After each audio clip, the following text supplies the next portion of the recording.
Hello po mga kababayan, once again, magandang umaga po sa inyong lahat. Ako po ang inyong nag-iisang Parak TV ng Bayan. Ayan. At alam niyo po ba ang viral na viral ngayon na kumakalat muli itong paghamon po ni Baron sa mga Duterte. Alam niyo po, ito po ay lumang video mga kababayan ko ng bagong Baron Geisler ngayon. Nasasaktan po ako mga kababayan dahil po sa paghahamon po ni Pangulong Duterte na magpa-drug test po itong si PBBM at si Tatay Digong sa luneta ng Sabay, mga kababayan ko, lumabas na naman po ang video na to na kung saan ay pinaparatangan po at hinahamon po ni Baron ang mga batang Duterte na magpa-drug test. Muli po mga kababayan ko, lumang video po ito. Nakakalungkot lamang dahil sa itong si Marcos Jr. ay hindi pa rin po makasagot sa mga pinaratang ni Pangulong Duterte. Mga kababayan ko, lumabas ito. Hinahamon daw ang mga Duterte. Hindi ba nila naiintindihan na ito ay lumang video ng isang Baron Geisler? Kilala niyo po si Baron ngayon. Nagbagong buhay na po, mga kababayan. Pero ito, ipi-play po natin at bibigyan po natin ng reaksyon. Hi. 800 meters. 100 million after. Your sons. Your son. Sabay kami. Ngayon, o bukas, drug test. Gawin natin. Gawin natin. What will you do kapag yun ang nangyari? Positive siya. What will you do? What will you do?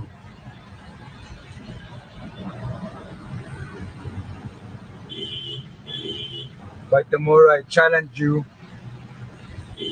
By tomorrow, your son,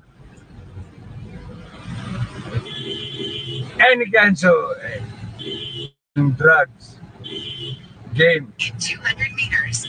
So ayan po, mga kababayan, ako po yung nalulungkot dahil yung video po na ito ni Baron, alam niyo po, nung magbagong buhay po ito, naging idolo ko rin. Kasi ang ganda po rin naman ang mga pelikulang ginawa niya. Pagkatapos noon, napanood ko sa Netflix, talagang sabi ko, ang lahat naman ng tao ay may karapatan na magbago. Kaso nga lamang po, mga kababayan, itong mga kalaban sa politika ng mga Duterte ay ginagamit po itong video na ito. Ibang-iba na po ngayon si Sir Baron Geisler. Ibang-iba na po. Gumanap pa po yun sa probinsyano, di ba? Kung makikita niyo po, sabi ko nga sa inyo, ang tao po pwedeng magbago, mga kababayan.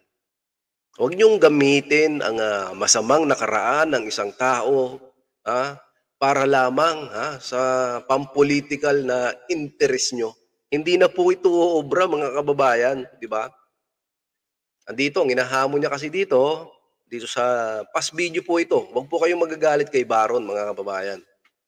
No, wag po kayong magagalit. Ginagamit lamang po yung video niya ng mga kalaban sa politika ng mga Duterte. 'Di ba? Na alam naman natin, hindi po bobo yung mga kababayan natin ngayon. Hindi po bobo yung mga netizens ngayon, mga kababayan. Alam naman po natin ang pinagdaanan ni Sir Baron Geisler. Ang pinakamaganda pong punto dito, nagbagong buhay po siya. So ito po mga kababayan, tunghayan po natin ang isang interview sa kanya para na sa ganon ay maunawaan nyo po na yung video na yun, napakatagal na. Alam nyo, nalulungkot ako kasi lahat po ay ginagawa ng mga kalaban sa politika ng mga Duterte para pabagsakin sila. Pero hindi po magtatagumpay. Ito po, ipi-play po natin. Nakailang in and out ka sa rehab? 9.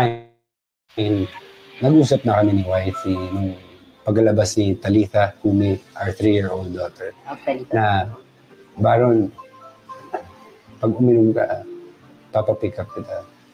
Pag lumagpas ako ng 3 days, 3 months ako sa loob. Pag isang buwan ako sa loob. So, pipick upin ako kaagad. Walang ni hi ni ho. Nandun na yung 4 na malalaki. Kilala ko naman sila. Okay, sama nila ako. Parasahan yun pag ganun? Opo, parasahan. Nag-uusap naman po dyan is the family and the rehabilitation center. Ganun ba? Para sa programa na naka-fit doon sa behavior nung or problem ng tao. Yung at that time, ano yung fit sa'yo? Alam mo, it takes years to sometimes even just months to build a habit. More than 20 years akong nag-drugs at nag-alcohol.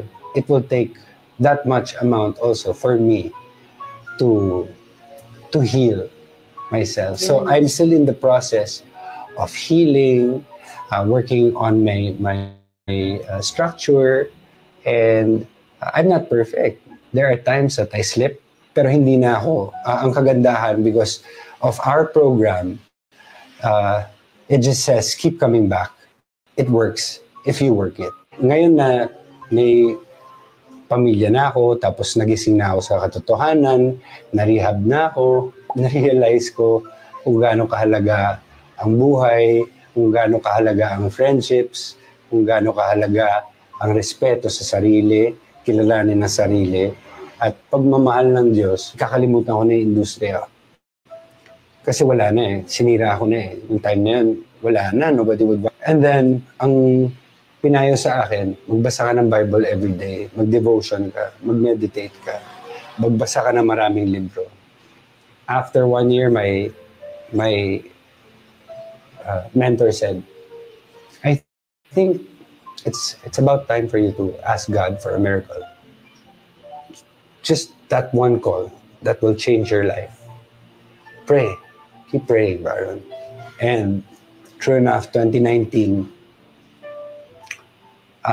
tinawagan ako ni Direk Brillante. Out of the blue. Sabi niya, Baron, may gagawin tayong pelikula. Kapatid mo si Piolo. Pangalan nito Bangsamoro. After nun, shoot namin. Ang ginawa ni Piolo, binigay niya sa akin yung leading role. And then si Direk Brillante, kaibigan niya si Coco. So tinawagan niya si Coco. Sabi niya, kunin mo. Pasok mo sa probinsyano. Napasok ako sa probinsyano. Ang ganda ng role. Doon na So ayan po, mga kababayan. Kasi nalulungkot ako na ginagamit si Baron Geisler, mga kababayan, para, kunwari, nangyari naman po na talaga, na hinamon niya itong mga batang Duterte na magpa-drug test na sabay sila.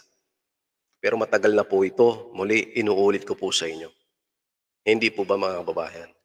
Lumalabas lamang po na sa mga panahon po na to, sa hamon po ni Tatay Digong dito kay PBBM, hanggang hindi po nagsasalita ang kanilang poon na si Bongbong Marcos dito po sa issue ng pulburon, mga kababayan.